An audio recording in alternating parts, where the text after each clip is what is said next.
Hello friends, welcome to the channel. I hope आपको Ramoji film city का studio tour पसंद आया होगा। और चलिए आज के अपने इस वीडियो में आपको दिखाते हैं रामोजी फिल्म सिटी का इको टूर। और आपको इसे कवर करने में उतना ही टाइम लगेगा जितना कि स्टूडियो टूर करने में लगा था, क्योंकि इसमें आप देखेंगे butterflies, birds, gardens, parks, caves और भी बहुत कुछ। अगर आप नेचर लवर हैं और आपको बर्ड फोटोग्राफी पसंद है तो यहाँ पे आपके लिए बहुत कुछ है। सो एक दिन का टाइम तो आपको इको टूर कंप्लीट करने में ही लग जाएगा। इसलिए मैं स्टार्टिंग से कह रहा हूँ कि यहाँ पर जब भी आप घूमने आए तो कम से कम 2 दिन का टाइम ज़रूर लेके आएँ। फ्रेंड्स, ये video Ramoji film city series का लास्ट वीडियो है। सो अगर आपके कोई भी क्वेश्चंस हैं तो आप कमेंट करके पूछ सकते हैं। तो चलिए स्टार्ट करते हैं इको टूर अस्कारी गार्डन से। सो दोस्तों, बाहुबली सेट के बाद बस ने हमें यहीं पे ड्रॉप किया इको टूर के स्टार्टिंग के लिए। सो अस्कारी गार्डन, मैं आपको सही बताऊं तो किसी लैंडस्केप की तरह दिख रहा था या किसी वॉलपेपर की तरह दिखाई दे रहा था। मन तो कर रहा था कि यहीं पे थोड़ी देर के लिए बैठ के नेचर को फील करा जाए, बट टाइम अलाउ नहीं कर रहा था क्योंकि शाम के 4:30 बज गए थे और हमने अभी इको टूर जस्ट स्टार्ट करा था। सो चलिए बढ़ते हैं आगे बटरफ्लाई म्यूजियम की तरफ। यह है बटरफ्लाई म्यूजियम का एंट्री पॉइंट। यहाँ पे आपको बटरफ्लाई से रिलेटेड बहुत अच्छी इंफॉर्मेशन देखने को मिलेगी जो कि शायद आपको ना मालूम हो। मुझे जो सबसे इंटरेस्टिंग लगा वो था कि आखिर इसे हम बटरफ्लाई बोलते क्यों हैं, इसका नाम पड़ा कैसे बटरफ्लाई, क्योंकि ना तो ये फ्लाई है और ना ही बटर। सो ऐसा बिलीफ है कि एक ब्रिटिश एक्सप्लोरर ने सबसे पहले रिपोर्ट करा था कि उसने फ्लाई की तरह का इंसेक्ट देखा है जो कि बटर के कलर का है। सो तब से इसे बटरफ्लाई बोलने लगे। आप कमेंट करके ज़रूर बताना कि क्या आपको ये बात पहले से मालूम थी। एक और इंटरेस्टिंग बात बताता हूँ आपको। क्या आपने कभी सोचा है कि बटरफ्लाई किसी भी चीज़ को स्मेल आखिर कैसे करती है? अगर नहीं तो चलिए मैं बता देता हूँ। वो किसी भी चीज़ को स्मेल अपने एंटीना से करती है, जो कि आपने उसके सर पे लगे देखे होंगे, ऐसे 2 पॉइंटर टाइप के निकले होते हैं, उसी के थ्रू ये स्मेल करती है। सो बताइएगा, है ना इंटरेस्टिंग। बटरफ्लाई गार्डन से अंदर ही इंटरकनेक्टेड बहुत सारे गार्डन हैं। आपने स्टार्टिंग में देखा होगा। पहले म्यूज़ियम पड़ा था, अभी ये बटरफ्लाई गार्डन। एंट्री करते हैं। ओके,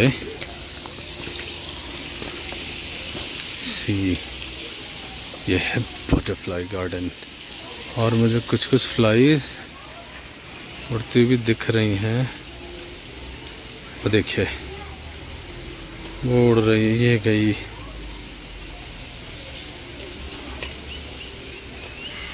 इसलिए इसको बोलते हैं बटरफ्लाई गार्डन। यहाँ पे लिखा भी हुआ है, please leave me alone and let me fly. देखिए ऊपर भी कई सारी बटरफ्लाईज है। तो अगर आप बच्चों के साथ आ रहे हैं तो उनको ये देखिए। तो आपको और आपके बच्चों दोनों को मज़ा आने वाला है। यहाँ पे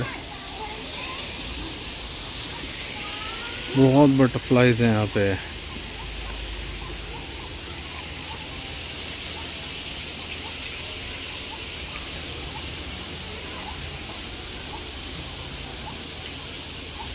वो देखिए एक वहाँ पे बैठी हुई है वो। दोस्तों, बटरफ्लाई गार्डन के अंदर ही देखिए ये एक छोटा सा फाउंटेन बना हुआ है जो कि काफ़ी अच्छा लग रहा है देखने में। और इससे पानी नीचे वहाँ इस तरफ तक जाता है जहाँ पर आपको ये फाउंटेन दिखाई दे रहा है। तो चलिए अब यहाँ से निकलते हैं और यहाँ से बाहर आके यहाँ पे देखिए बर्ड पार्क, कलर्स गार्डन और कृपालू केव्स, वामन बोनसाई गार्डन, सन फाउंटेन, ड्रिंकिंग। सो उन सब के लिए रास्ता जो है इधर से जाता है।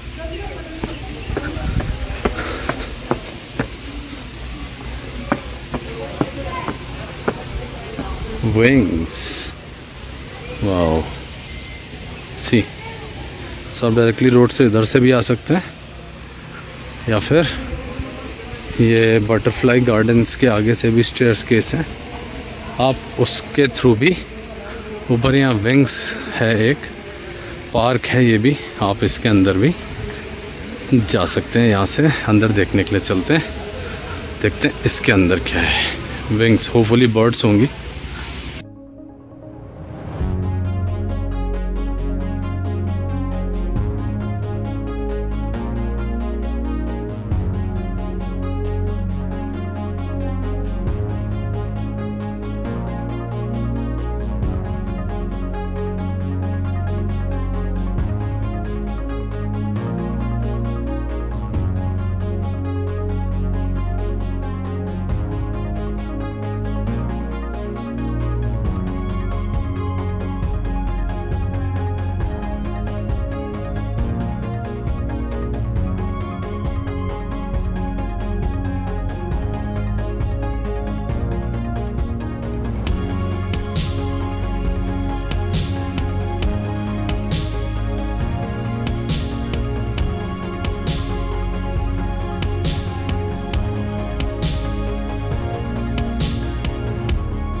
वाटर बर्ड्स देखने के बाद आगे बढ़ते हैं मकाउस देखने के लिए। ये है एंट्री मकाउस और दूसरे कलरफुल पैरट्स देखने जाने के लिए। तो चलिए स्टार्ट करते हैं। ये देखिए कितने अच्छे लग रहे हैं ये ग्रीन पैरट। और अब जो आप बर्ड देख रहे हैं इसे बोलते हैं सन पैराकिट या इसे सन कॉन्योर भी बोलते हैं। ये एक बहुत ही अच्छा पारिवारिक पंछी होता है और देखने में भी बहुत कलरफुल लगता है। और ये पैरट अमेरिकन ओरिजिन का है।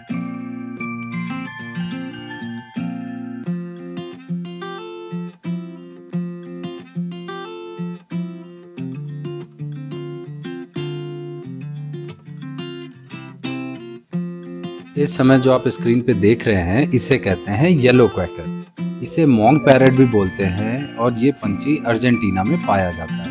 इसमें इंसानों की आवाज़ की नकल करने की खूबी होती है। देखने में भी ये बहुत सुंदर लगते हैं, बहुत अच्छे दिखाई देते हैं। और चलिए अब आपको इनकी आवाज़ सुनाते हैं। ये आपस में कुछ बातें कर रहे हैं।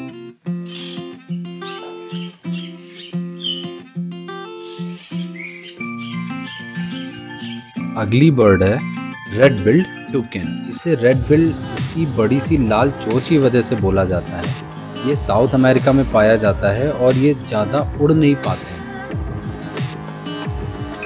और फाइनली अब आप देखने जा रहे हैं स्कारलेट मकाऊ। ये सेंट्रल अमेरिकन कंट्री हॉन्डुरस की नेशनल बर्ड है और ये एक सबसे बड़े प्रकार का पैरट है। और ये मकाऊ बहुत लाउड, बहुत तेज़ आवाज़ करता है। इस समय जो आप देख रहे हैं इन्हें बोलते हैं ब्लू थ्रोटेड मकाओ। ये साउथ अमेरिका के बोलीविया में पाया जाता है और ये प्रजाति विलुप्त होने के कगार पे है। पूरी दुनिया में शायद 200 या 300 ही ऐसे मकाओ बचे हैं। ये आपको मोस्टली पेयर में ही दिखाई देंगे। अब जो आप देख रहे हैं इसे बोलते हैं ग्रीन विंग मकाओ। ये देखने में मोस्टली रेड कलर के होते हैं और ये भी अमेरिका में पाए जाते हैं। ये अपना घर पेड़ के खोखले तने में बनाते हैं। इनकी चोंच इतनी मजबूत होती है कि ये किसी भी कठोर तने को तोड़कर उसमें घर बना सकते हैं। और इन्हें बोलते हैं ब्लू क्राउन पिजन। गौर से देखने में आपको पता चलेगा कि इनके सर पर फेदर्स का ही एक क्राउन ऐसा बना होता है। इसी की वजह से इन्हें ब्लू क्राउन पिजन बोलते हैं। ये इंडोनेशिया में पाए जाते हैं। तो अभी तक आपने देखी पिंजरे में बंद बर्ड्स और अब आपको हम दिखाने ले जा रहे हैं खुले में उड़ते हुए बर्ड्स। Let's go.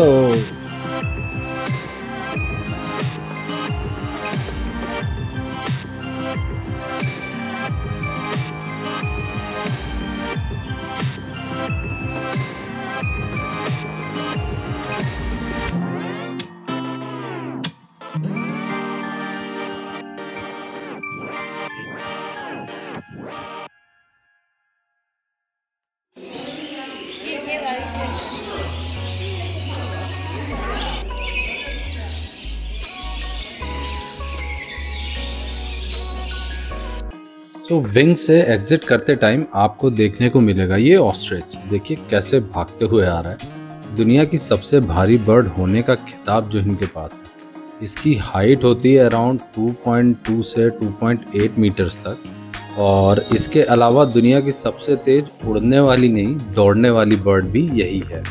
और इसका एग भी ज़मीन पे पाए जाने वाले किसी भी दूसरे एनिमल के एग से बड़ा होता है। सो दोस्तों, ये था विंग्स।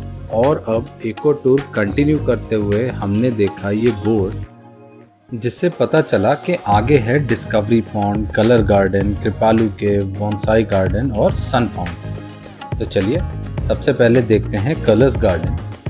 कलर्स गार्डन में एंटर होते ही आपको पता चल जाएगा कि इसको कलर गार्डन बोलते क्यों हैं। यहाँ पे इतनी वैरायटी ऑफ कलर्स के फ्लावर्स हैं कि पूरा गार्डन कलरफुल दिखाई देता है। आपकी नज़र जिधर भी पड़ेगी आपको उधर ही खूब सारे कलरफुल फ्लावर्स दिखाई पड़ेंगे।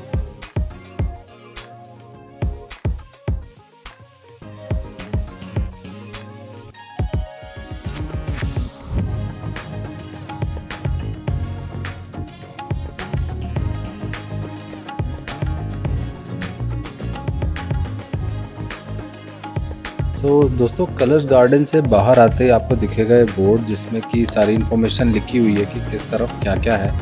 और मुझे इको पॉइंट का या पूरा बोला जाए रामोजी फिल्म सिटी का ये चीज़ बहुत अच्छी लगी कि आपको जगह जगह पर ऐसे डायरेक्शनल बोर्ड दिख जाएंगे, जिससे आप सब कुछ ईजिली फाइंड आउट कर सकते हैं कि कहाँ पर क्या है। और इस समय जो आप देख रहे हैं इसे ही डिस्कवरी पॉन्ड बोलते हैं। इस समय इसमें पानी नहीं भरा हुआ है, जब इसमें पानी होता है तो और ब्यूटीफुल दिखाई देता है।